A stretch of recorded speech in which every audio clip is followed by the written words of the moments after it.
Hello there, Baconites. Yep, that's right, I said Baconites. Welcome to the month of March. We are 2 months away from the beginning of Bacon.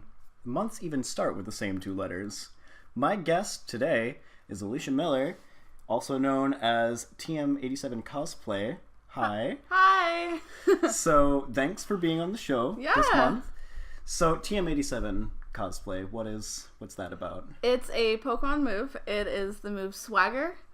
A swag.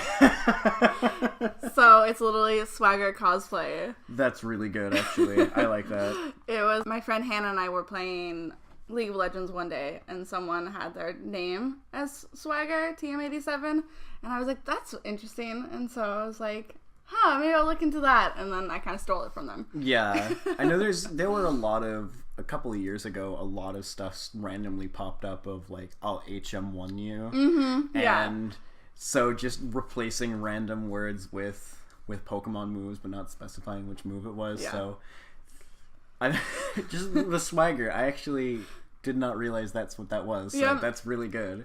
It's a good like hint for how like nerdy a Pokemon fan is if they know what it is. Exactly. Yeah. I can identify most of the HMs, but I can't do the TMs. I can't either. Like, if I saw someone else with TM87, I probably wouldn't have known what it was beforehand.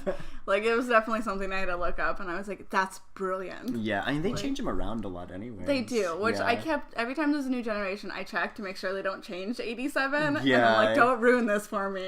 This is great. Even now, like, with Sun and Moon, like, there's no HMs. Yeah. So they had to throw in like a couple, like Surf and Fly are TMs now. Mm-hmm. So you got to kind of figure out, where those are going. Yeah. Unfortunately.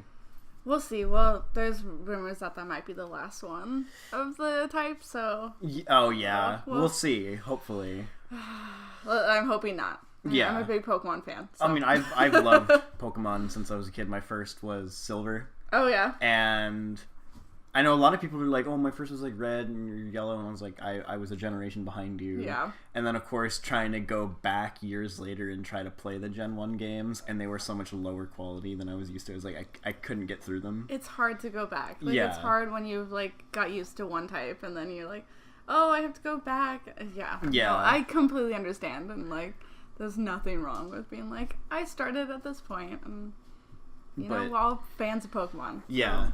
I love it. So anyways, how did you get into cosplay? Because that's obviously what you do. Yes. So. It's actually pretty new to me. This is about to start my 3rd year. Oh, so really? I'm really like a baby cosplayer.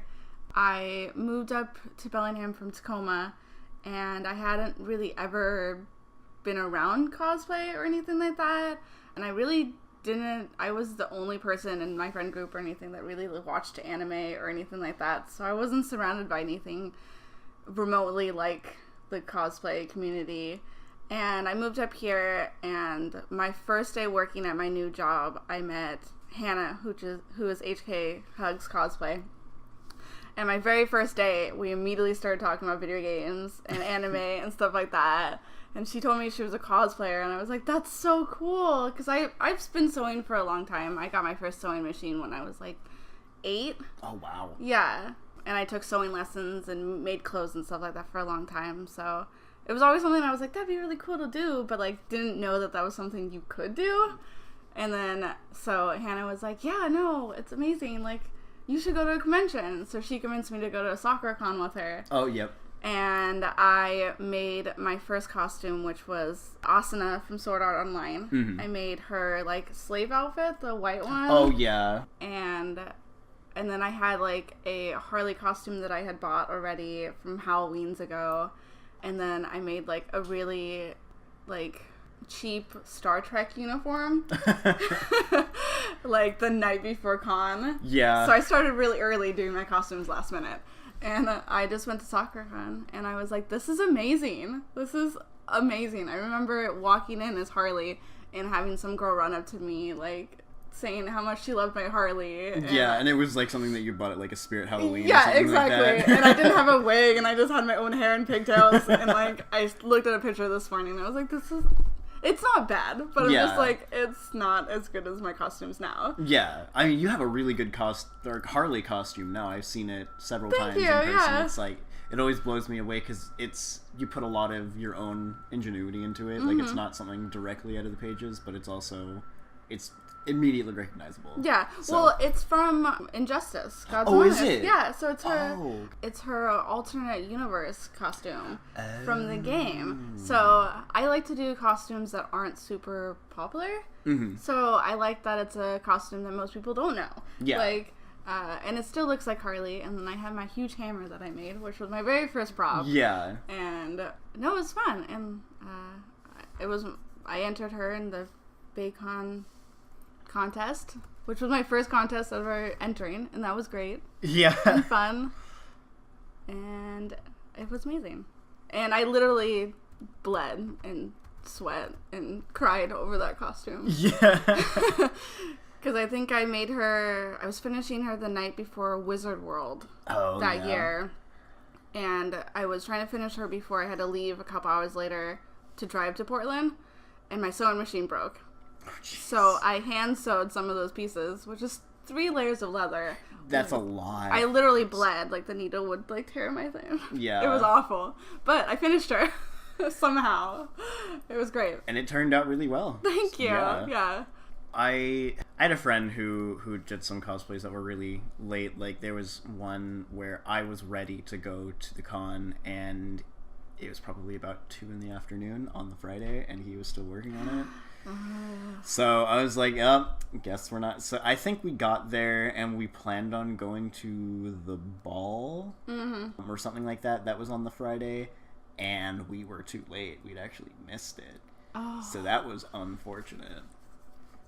But it's something that starting cosplays late, it always stresses me out. Like, I always have my stuff prepared months in advance. Yeah. Or, or I'm working on it the night before, but it's only like minor details. Yeah. Whereas I see so many people that are like, oh, by the way, we can't leave for a few hours or something like that, or I gotta go grab something, so.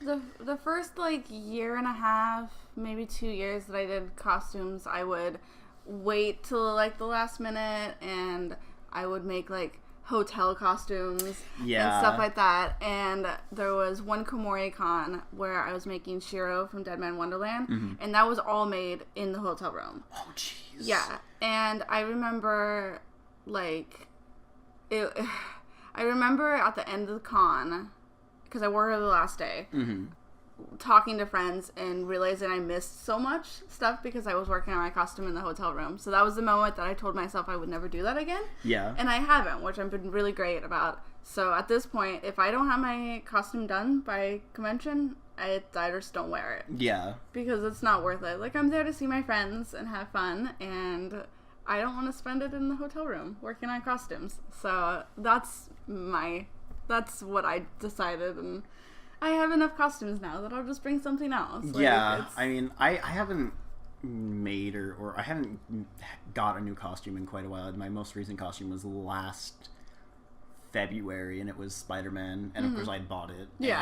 I had to like I had to modify it because it had, it was just a spandex suit. Yeah. And so it was just soles on the ground, not very good, so I had to get some of those water socks with the hard soles on the bottom. And I actually have to fix it because the water sock, basically what I did is I followed this one instruction where the guy put the water sock inside and then the sole on the outside and then glued it together. The left foot, the sole is still attached, but the water sock has come out, so when I'm kind of walking around, it's a little loose, so I just kind of have this heavy rubber thing kind of weighing down my foot, and eventually my foot is in the leg and the foot is dragging behind me, the foot of the suit, so I have to kind of re-glue that in so I can actually slide my foot in and keep it in place. So hopefully I'll have fixed that by SoccerCon, which, I mean, I actually found out today that I'm going. Oh, good! So, I know you were having troubles with it. I couldn't find a hotel room because I didn't have a job, and then I finally got a job, and then all the hotel rooms were gone. Yeah. So luckily, I contacted a friend and said, do you think we could overstuff the room?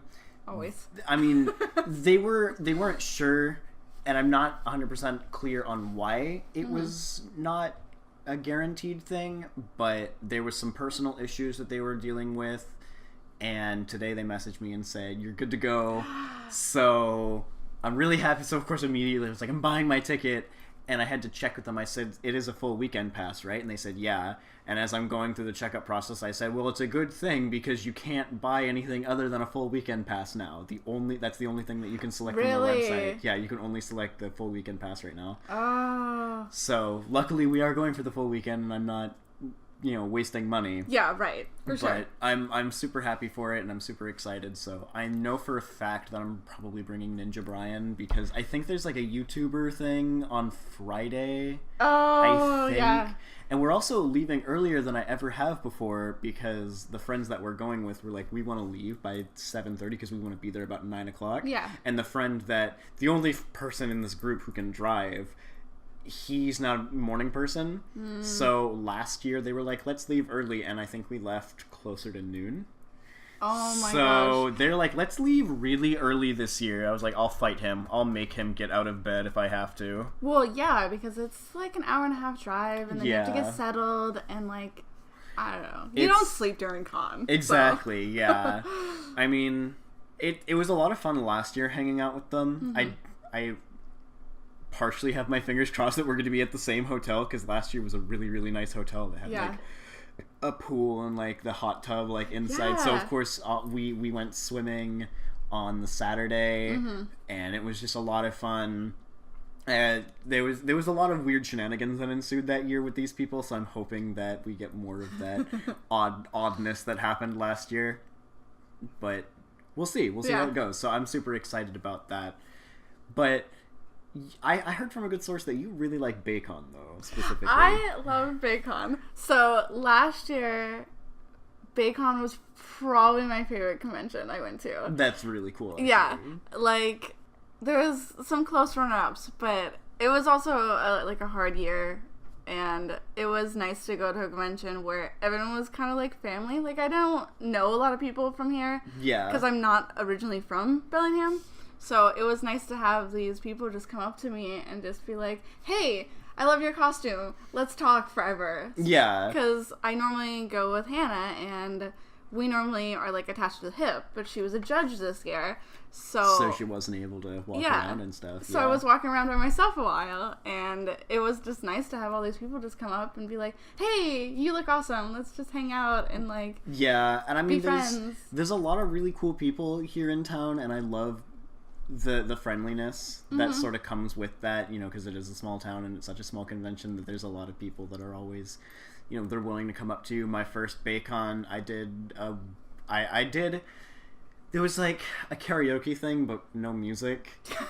And I am not a good singer, but I decided I was going to go up, but rather than sing, what I did is I did like the voices I did llamas with hats. Oh, yeah. I did one of those, and I had this girl come up to me and was like, oh my god, I love what you did, and like all this, and like didn't leave me alone for a while. Like at first I was like, oh, this is so flattering, and then eventually it actually got a little bit too much and I had to like sneak off somewhere. But it's great though that we do have all these people that are so friendly here at Bacon and just in town in general. So it's been really good. And I did like the contest, and I was like spent a good time behind stage waiting to like go on stage and stuff like that. And like we just all talked behind like the stage and like talked about how we made our costumes or our props, and like just being able to sit there and like talk to everyone and like share like how we did this and like little details about costumes that like normally other people don't see.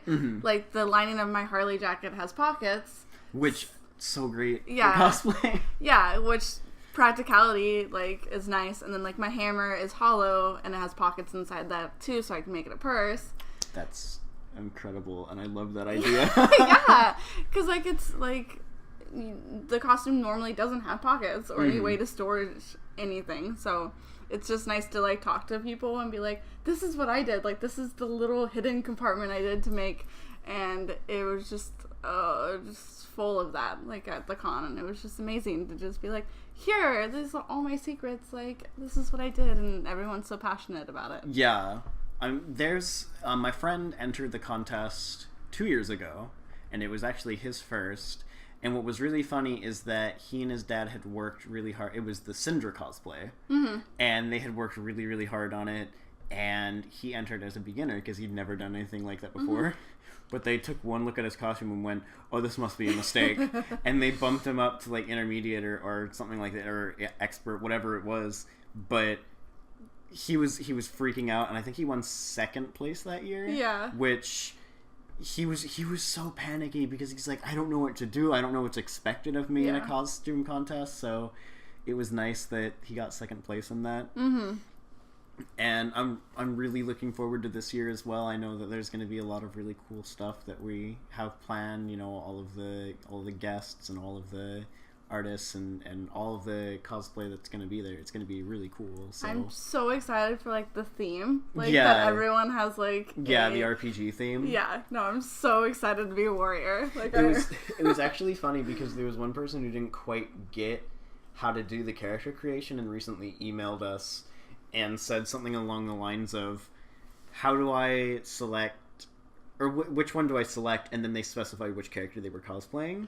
And they were like, which is my character supposed to be? And I don't really do the interactions with people. Like, I can see the emails, but I don't really do the interactions unless I know they're for me. Yeah. So I don't know what the response was, but I'm really hoping somebody was like, oh, no, it's okay.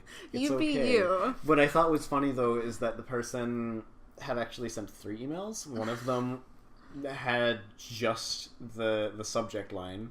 One of them was like a full email, and then the third one was the full email, but it had extra punctuation in it. Oh, they were so nervous. They were, but I mean, it's fine though. The character creation, it's totally up to you. It's not specified by what character you're going as. It's just whatever you feel like. It's mostly cosmetic. Yeah. Honestly.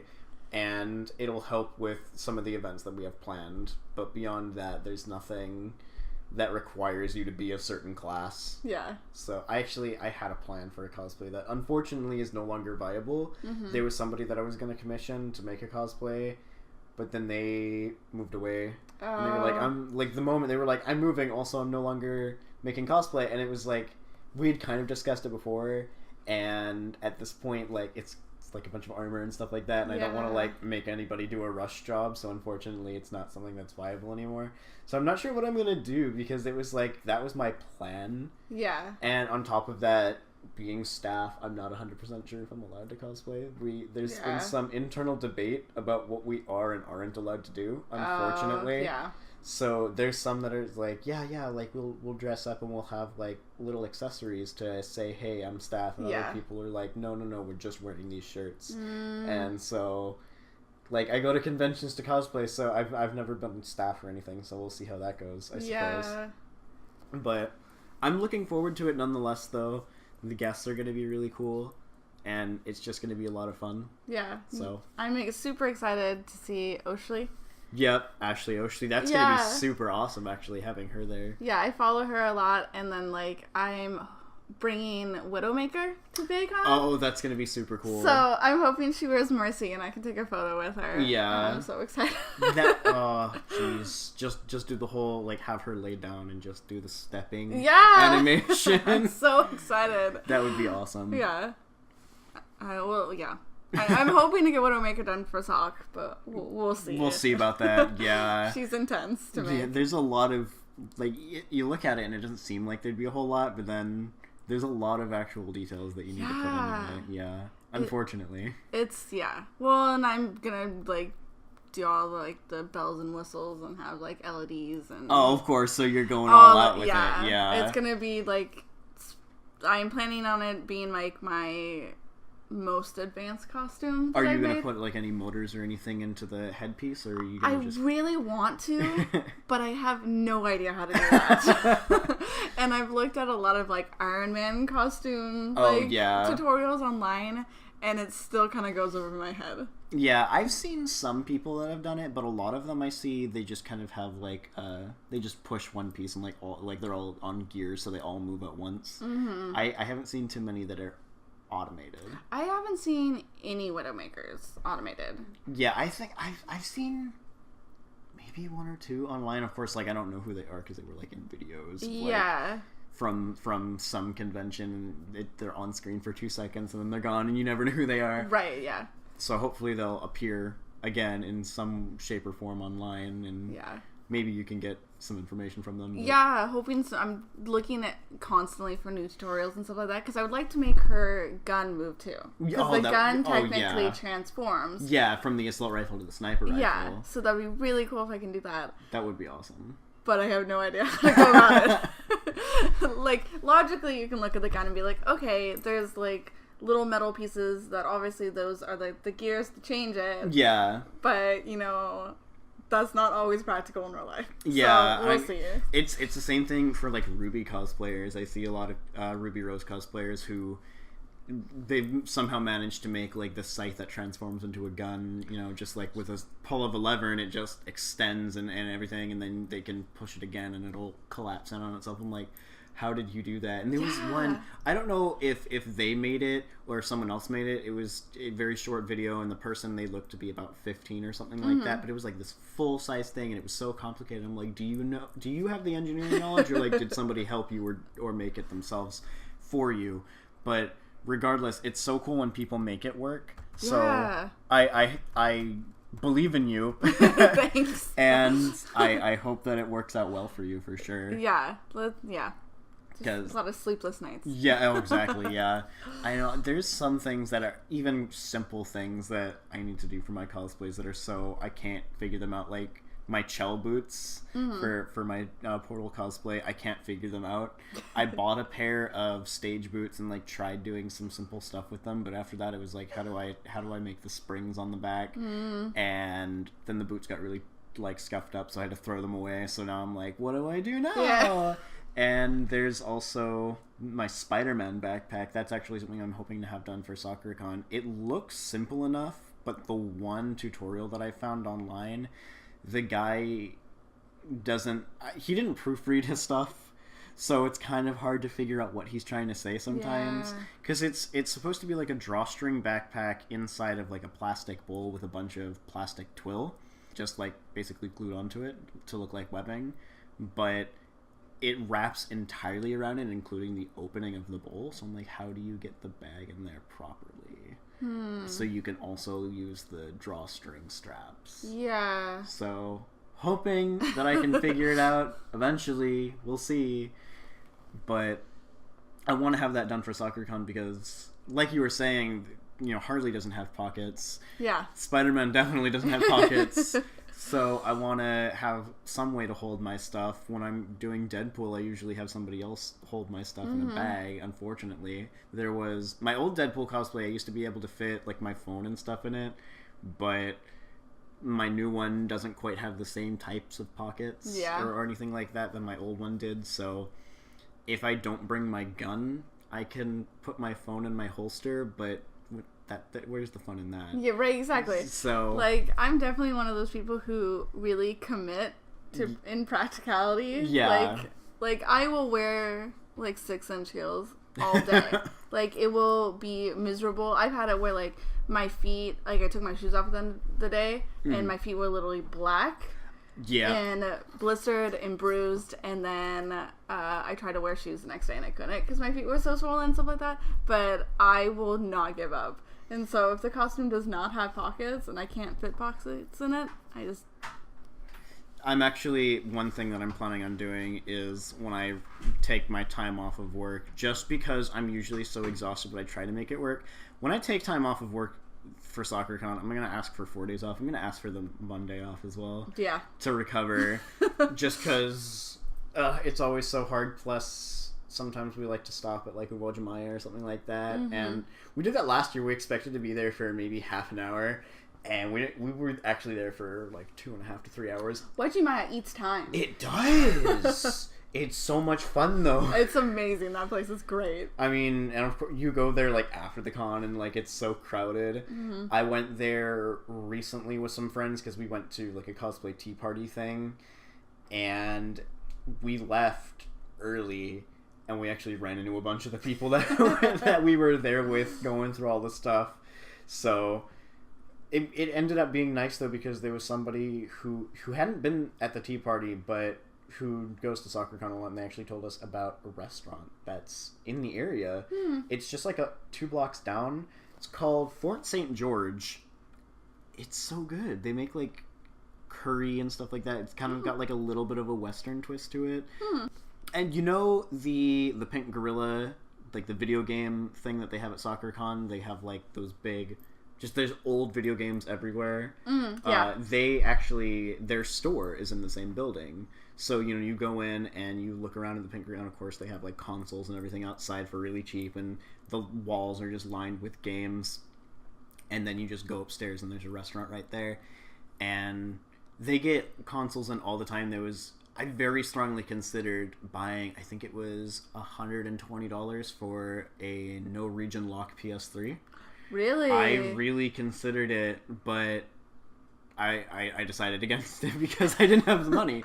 Well, because it's after SoccerCon. Yeah. Well, no, I mean, this was even just this was like last month. Oh, okay. But I didn't have a job right at that time. Yeah. So wouldn't have been the best idea for me. But I'm still really happy to know that that's there, because now I know a great place to get curry. Yeah. So, well, and like it's nice to explore that area. I always find something new every time I go around Wedgie-Maya. Yeah. And I wish that I would try more things, but every time I go to Wedgie-Maya, I get the same food, because like it's the best food in their cafeteria area.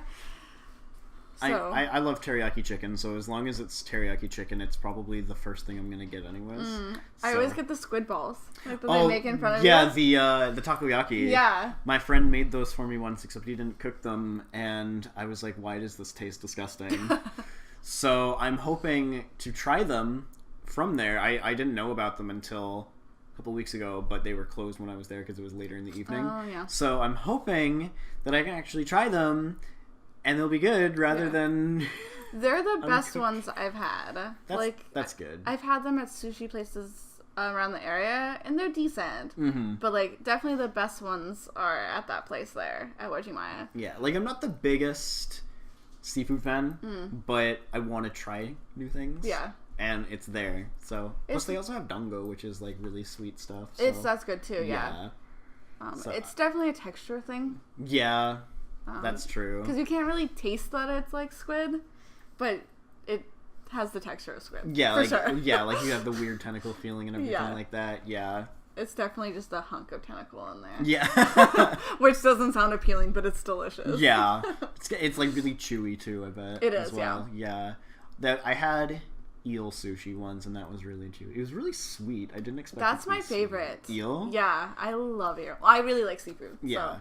I mean, anytime I go to like a sushi place, like I usually actually forego the fish sushi because most places have like a teriyaki roll. Oh yeah. So I'll just get that just because I'm not the biggest sushi fan, unfortunately. But there's some that I'm okay with, but it is sort of like that slimy almost texture. Yeah. Like it feels weird in my mouth. It's not for everyone. Like it's a weird texture. Yeah. It's not a common texture. And especially if you're not used to it. Like, I grew up eating, like, weird, like, seafood things, so that's probably part of why I don't care. Yeah, like, I'll eat cooked fish. I don't mind cooked fish, but when it's raw, I'm like, what's going in my mouth right now? Yeah. And, of course, I took Japanese, but I'm still not 100% positive on the names of certain things, so I'll pick up something, I'm like...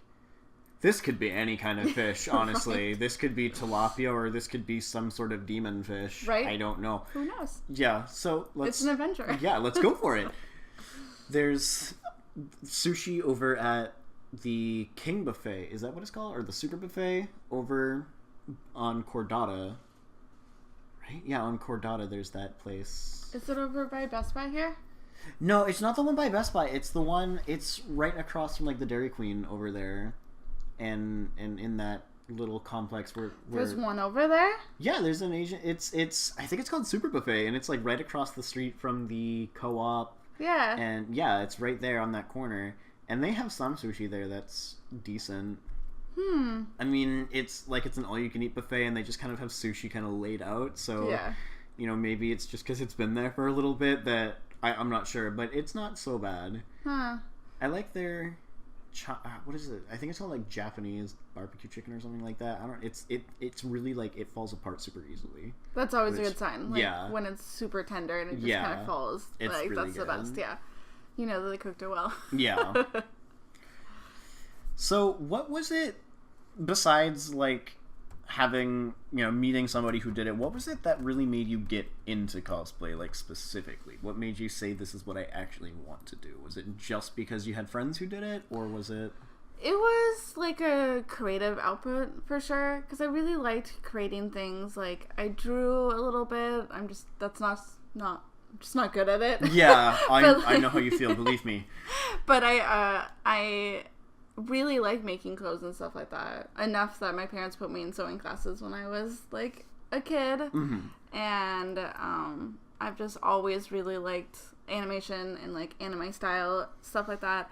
And there's just characters there that I'm just like, it would be amazing to just be them for a day. Yeah. Like, I've always really loved Halloween, and it's nice to know that there's other outputs where I can do, like, Halloween more than one day a year. Exactly, yeah. Like, I've definitely been that person who, like, Halloween is the weekend before Halloween. It's the day of Halloween. It's the weekend after Halloween. So I have more days to dress up, and, like, every time I'd have a party, it would be, like, some dress-up theme. Yeah. And so when I found out that there's a community that loves to dress up, too, I'm just like, these are my people. Like, I can I can do this, like, more often than not, and I can still make my costumes. There's something about creating something and seeing it being put together that's just so amazing to me. Mm-hmm. It sucks at the moment. There's many times that I'm making a costume and I go, I hate myself. Why am I doing this to myself? This is awful.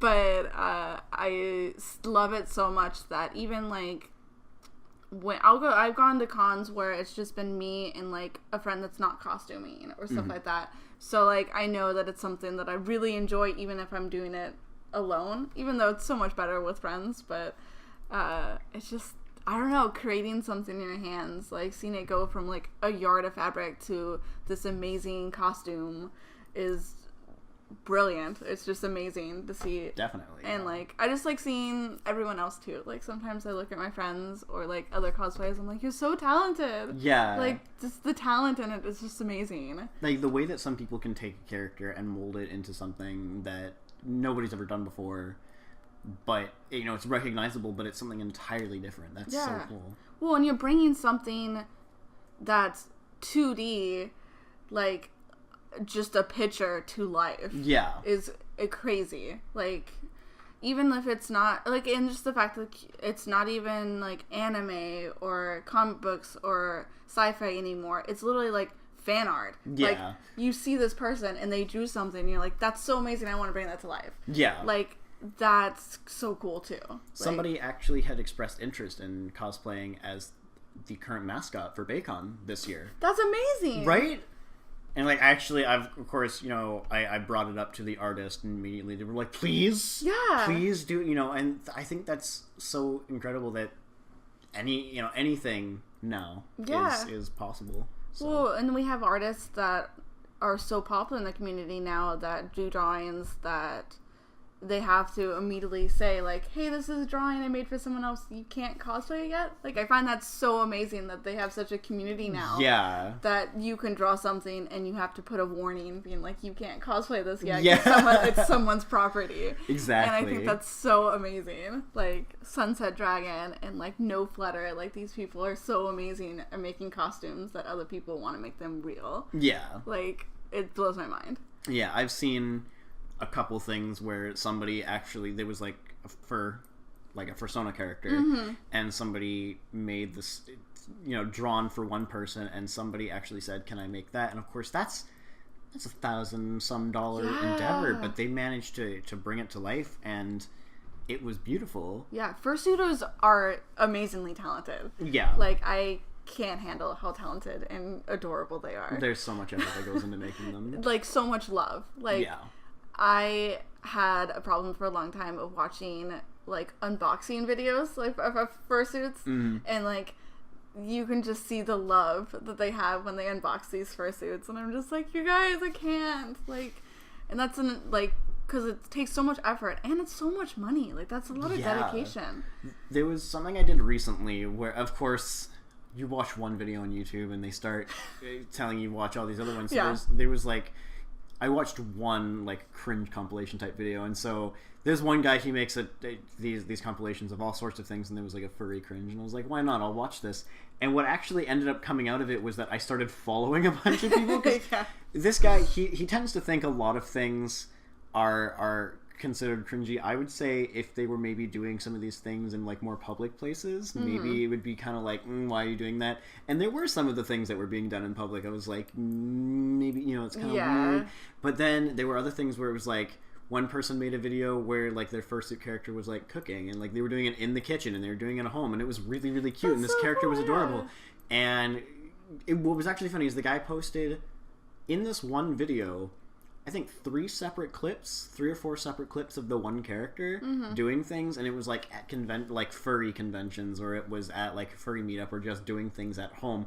I can understand if like maybe the character was like going out and like trying to like hug people and stuff like that. Yeah. Like maybe that's like going too far, making people uncomfortable. But if you're at like a convention like full of other furries, and like the 2 characters or like the 2 people are super happy to see each other, and like they're going up and hugging each other, that's not a problem. There's nothing weird about that. So it was funny just like coming out of this video and following more people, especially because for a long time I had a lot of stigma against furries. Yeah, and I'm glad that that's slowly changing. Yeah. Like, I'm seeing a lot more people being accepting of it, because I remember being a lot younger, and like TV shows would sometimes put them as like this really negative, like... Yeah, I mean, the one thing that got a lot of people against it was there was a particular episode of CSI that got a lot of people against it.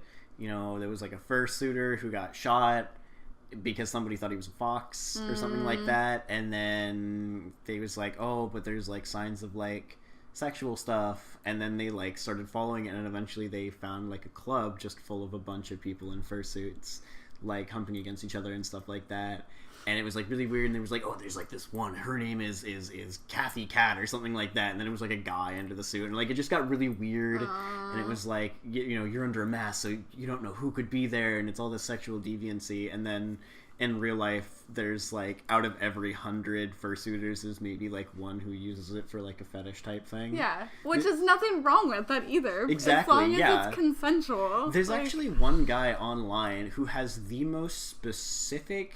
It's like, it's not even a sexual fetish, I don't think, but like he uploads his videos to like some sort of like porn site where he dresses up in a tiger suit and then throws himself off various buildings and lands on like those giant like inflatable pads. Like, I can't... Yeah. Like, that's his videos, and they're like 3 minutes long each, and he just like flings himself off of buildings, lands on these things, and then just kind of like squirms around for a little bit, and like that's it. And they have like hundreds of thousands of views, and like all these people are like, oh, that's so hot. And I'm like, that is so specific. Yeah. Like, if it's your thing, go for it, but where did you find out that's how it was? Like, where did you get to that point where like, this is what I'm into? Yeah. I tried everything else. It had to be this specific incident. Like, well, just like, there's a whole big thing about like cute girls like eating things. Yeah. Like, I just, whatever, you do you. Like, yeah, as long as you're not hurting anybody. Yeah, as long as it's consensual and you're not hurting anyone, go for it. Yeah, there's some that I've seen, unfortunately, where things get hurt, or like some like animals get hurt, and like that's not okay. That crosses Put the point. that away. Yeah. But it's an unfortunate circumstance of the internet. It is. I mean, I just don't understand the sphere. Like, it's something different. It's you're either for it or it's not your jam. Yeah. That's fine. Like, but I mean, going back though, there is some really cool fursuits that I've seen recently. There's one named Misha that I really like. I love them. It's so good. I saw them in a hotel. They were in the same hotel as I was for NewCon, and I met them I heard that they were there. Yeah, I met them in the elevator, and I was like starstruck, and I was like, hi, I follow you on Facebook, and then I left. Yeah, like the suit is super cool. I mean, I think it's sort of because of how different it is, like with the skull for the face and everything. It's super different, but and maybe it's just like that it doesn't look 100% like a realistic animal. Maybe that's why I'm more like attracted to liking the idea of it. And I think that and there's some that if they're too realistic or they're too like they wanna look realistic, but they look more like a person that's like half between like a dog and a person. Like but like if they go the extra mile and like make it like, you know, like an anime character or something like that. Maybe that's just my own bias because I really like the designs of anime characters, and I think that's why I got into it, was just like the aesthetic of how they look. But well, and I like they're very good at like acting. Like they stay in character so well. Mm-hmm. Like the first time I interacted with them and saw them, it was at Kumo. Mm-hmm. And they were playing like with a little girl, and it's like their videos all over Facebook. Yeah, but like it is adorable. It is so cute, and that was the first time that I was like, "Huh, I should look into this person." And they're just amazing. Oh yeah, for sure. Like I followed them on all their social medias. Yeah, and like it was after that video that I saw it, and I was like, "Whoa, that looks so cool." So, I mean, when they make the digi legs as well, the legs that kind of shoot back and then forward again, like the digi tiger legs, those are always super interesting to me, just because like how complex they have to be built in order to fit an actual human leg in them. Yeah, and still be able to move. Exactly, because you have these like protruding parts, and they're not interfering with your walking somehow. Yeah, I don't know. I watched their fursuit build one time, and I was like, how? I think there's like extra padding, and like there's just enough space for the leg to fit through. Something, and I'm like, well, and the fact that like the dedication to wear their suits because they're so warm. Yeah.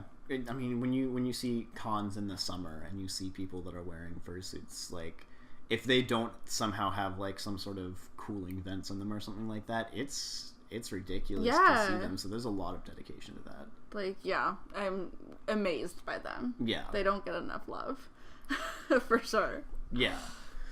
So actually, I wanted to ask earlier as well. So you mentioned that you've been watching anime for a long time. Mm-hmm. Are you caught up with any current anime right now? Well, I'm in the process of watching Neon Genesis Evangelion for the first time. I've never watched it. Really, for the first time? Yeah. My coworker, literally, we talk about anime, and he came into work one day and he just dropped it in my box at work, and he's like, "You have to watch this." I actually found out recently that I thought that I had watched it all, but apparently I didn't realize the end of Evangelion was like a separate movie. Mm-hmm. So I was like, why am I missing something? and then I found out that yes, there is in fact more, because I saw footage and I was like, oh, this is probably from like the Rebuild movies. And then I watched the first one and I was like, huh, that's weird. And I watched the second one and I was like, where is it? Where is this footage? So now I know. Yeah, there's 3 movies. Yeah. Well, there's the end of Evangelion for like the like original series, and then there's like the 4 rebuilds now. They're working on the 5th one. Is that what it is? It's crazy because I know there's Death and Rebirth is the first movie. Oh, is there really? Yeah, and then I just looked this up. This is the only reason why I know. And then there's the end of Evangelion, and then there's like the 3rd movie. This is at least what Wikipedia said, and the 3rd movie is like 3 parts or whatever, or it's something like that. It was really confusing. I try not to Google a lot of stuff because spoilers happen. I know how you feel. Yeah. The fact that I've gone this far in my life and not had any spoilers for this is amazing. Yeah. Because it's one of the bigger. It is. Yeah. Well, there was a chunk in my life where there was a lot of stigma about watching anime. Oh, yeah. And especially when I was in high school, and I didn't have any people around me that watched anime, so I didn't have any support. So I stopped watching anime because it was a surefire way to get bullied and stuff like that. So pretty much anything that was released during that time of my life, I did not watch.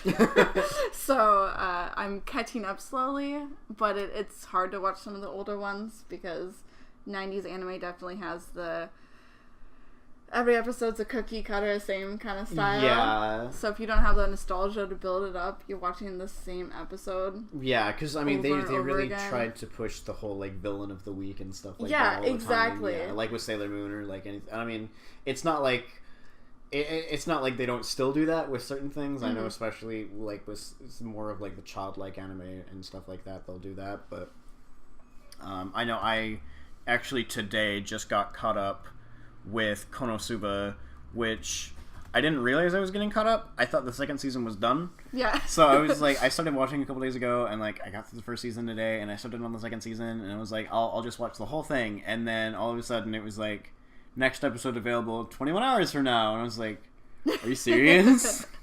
What am I supposed to do? Meanwhile, my Crunchyroll queue is full of things that I haven't watched yet, but I was like, Yeah, I have a document on my computer of all these animes I want to watch. The only struggle I have with anime is that I watch it in Japanese, so I can't watch anime and craft at the same time, because I don't know Japanese, and so I actually have to look at the screen and read the subtitles, so I have to find shows that are in English, and that's a small portion of... I mean, there's other shows that I like that aren't animated, but animated-wise, there's a small chunk there that I like that's in English.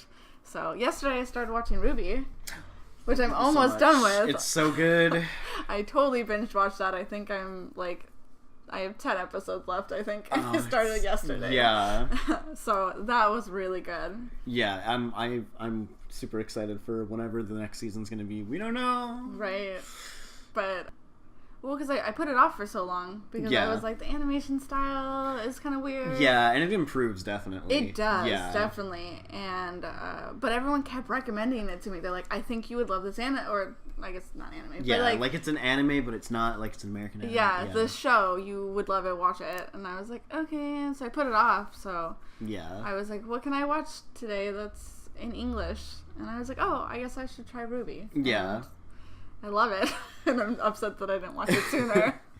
I might start, like, later today, I might start Miss Kobayashi's Dragon Maid, which is one of those things that, like... yeah. It looks really good, and it's done by my favorite animation studio, so we'll see. As I said, there's a lot of things that I need to watch that are done, that have been done for years. Yeah. And I'm like...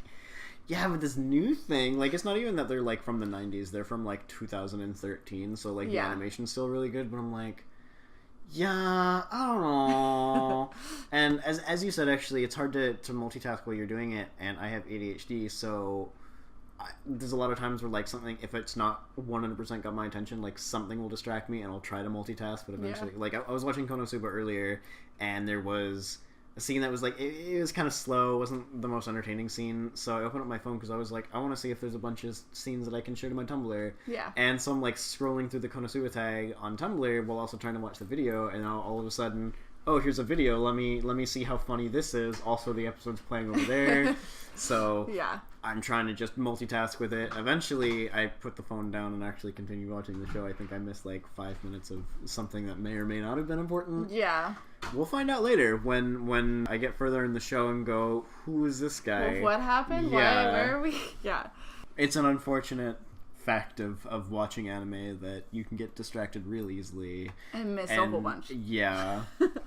Well, because I went to NewCon and I was going through Artist Alley and there was like so many things that I didn't know. And that was the point that I'm like, I'm so behind in my anime if I'm not even recognizing these or understanding like some references and stuff like that. And I was like, man, I'm behind. So I made a whole list, and I think when I got back I watched like 2 whole series in like 2 days. Yeah. And like binge watched it, so... What I'm also thinking that I may do is there's several that are actually in English on Hulu that my friend tried showing me a series a couple of years ago called Please Twins, and I watched the first couple of episodes of it and I liked it, but apparently there was a prequel series to it as well. Like this was the sequel series. It had come out second. My friend showed me the second series first for some reason. And I intend to watch it. I know it's in English, but it's also from like the early 2000s. So it's like, am I interested enough to watch it? Yeah. Because it was kind of a weird concept type of anime that like, where do you come up with this stuff? That type of thing. And my friend tried explaining it to me while we were watching it because they make constant references to the original series and the sequel. And because it's not like it's... you know, season 2 of a show. Like, it's a separate show that takes place in the same universe or whatever. And so they make constant references, and my friend's like, oh yeah, by the way, that character's an alien. I'm like, that makes no sense. Yeah. So I need to see the series to be like, oh, the character's an alien. Yeah. Eventually that'll happen. Maybe. We'll see. Yeah. There's like some it's more recently the dubs have gotten better. Yeah. But I don't know, they're just so much better in Japanese in my opinion. There's not like, I feel like a lot of the dubs will change things in the anime that I don't like. Yeah. Like not so much in the newer ones, because I've definitely watched newer dubs where I'm like, oh, they're actually keeping Japanese references in there, opposing to trying to make them Americanized or Westernized or anything like that. Yeah, like it's not like, you know, in the original Pokemon where, you know, they picked up some onigiri and called it Jelly Donut. Yeah, something, or like Sailor Moon is like the most like worst dub. Serena, Princess Serena, like, and all that. And just the fact that they changed so much, like, oh, these people aren't together, they're cousins. Yeah, they're just that close. Was a whole... It's fine. Or just like, because like the end of Sailor Moon's super dark, and bloody, and like they made it like really not. Yeah, well, they just kind of cut it. They didn't even put it in there. Yeah, they're just like, oh, you know, we can't show this to kids in America. So I didn't realize that, like, some of the anime that I watch, even on like Toonami and stuff like that, like Naruto, when I was younger, I didn't realize that it was heavily censored. And then there's also like the uncut version. Mm-hmm. So like you watch the uncut version and like there's actually probably still compilations of like characters cussing in Naruto. It's like, wow, it's so dark. Like it's, I mean, it's still a kid's show, but it's less so than some of the other things that we were thinking about, unfortunately. I like the fact that they're not afraid to show these things to, like, quote-unquote kids. Yeah. Like, these are sometimes, like, meant to be shown to kids, but they're still not gonna, like, hold back, and I appreciate that. Like, I mean, kids can grasp these concepts, and I think that's an unfortunate reality, is that, like, because anywhere you look, like, you know, here in America, there's like violence everywhere. Mm-hmm. So of course you get a kids cartoon, and all of a sudden it's like, oh, let's tone it down a little. Like, unfortunately, that kid's gonna see something 5 minutes from now on a, you know, on ABC or something like that. So yeah, or just like the internet now in general. Yeah, but like it's not like they can't grasp this concept. Like it's still part of the world. Like they're still in the world, regardless of if we want to show it to them on TV or not. Right. Like there's a show that I watched called Kamen Rider, which is like a Japanese Power Rangers type thing. And there was a season that I watched. It was the season from 2015. And like the first episode literally starts with like the main character is a child and like his father dying in front of him. And like, you know, it's like that's something that happens sometimes and it's unfortunate. Yeah. Or, you know, like you'll watch the show and like the characters, they'll fight monsters and stuff like that, and sometimes they will get hurt really badly. Yeah. Like they will bleed and stuff like that, and that's just a reality. If you cut yourself, you're gonna bleed. Yeah, or they'll be hurt for a while. Exactly. Like, so it's not like it's a small temporary thing. Like sometimes, you know, it's a kid's show and weird, ridiculous things will happen because it's about Japanese superheroes. But right, you know, but it's fine nonetheless because there's violence in the world and sometimes people get hurt. Yeah. So if you're watching a show about violence, at least promote the violence and what's going to happen afterwards. Yeah.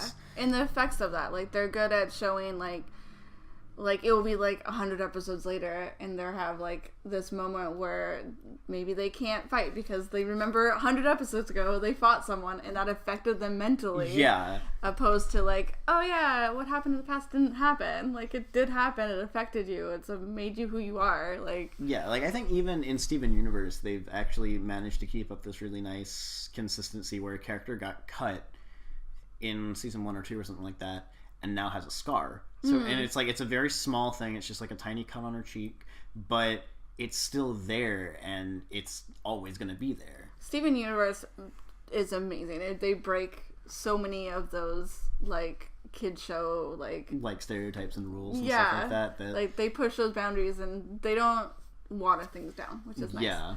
Like, because that's a show that I just started. I've and I just caught up. I love it. Yeah. I've gotten mad actually at the most recent episode because the day before they were promoting like, oh, can you guess who the new gemstone is? And oh, jeez. Right, Flynn. So let's hopefully that'll actually become a thing and not just like some, you know, because they drew it up, man. You have the picture now. Use it in the show. I'm sure you can throw it in a flash and do something with it. Right. Well, we'll see. Like, I was upset about that, but I don't blame them. Like, if I was in their position, I would totally do the same thing. Because people got so excited and so hyped for it. Because they're like, oh, a new gem. And then this is what we get. Yeah, exactly. And luckily I'm not going to say what it was, not spoiling people. Yeah, no spoilers, but it was annoying to say it like that. It was not what I expected. Definitely. So we're now winding down to the last couple of minutes, so do you have anything else that you would like to bring up or say or anything like that?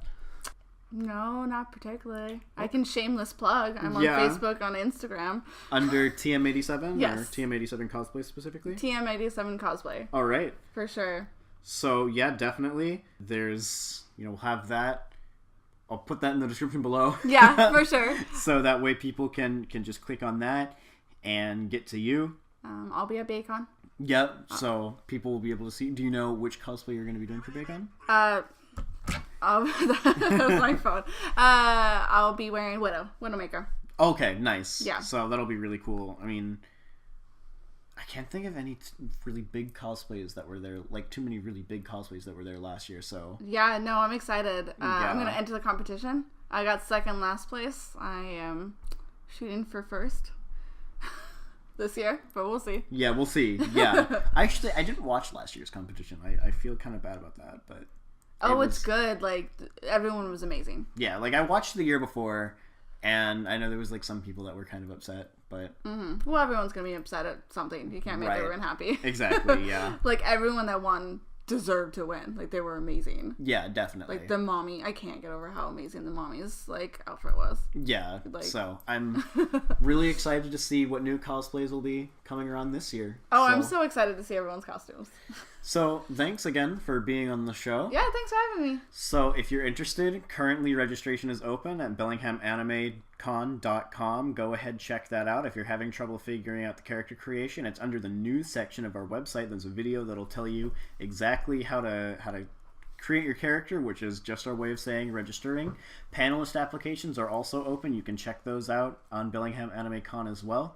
If you're interested in appearing on the show, please be sure to send me an email at bellinghamanime@gmail.com, and I'll be sure to try and get you on the show. Put the subject line as podcast, or you can also express interest through our Twitter, Instagram, Tumblr. All of those are Bellingham Anime. You can also check out the YouTube channel to see if there's anything else that you're interested in. That'll be showing up real soon.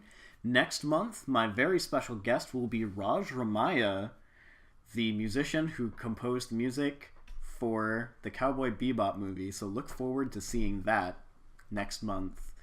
Thanks again for being here, and we'll see you all later. Bye. Bye.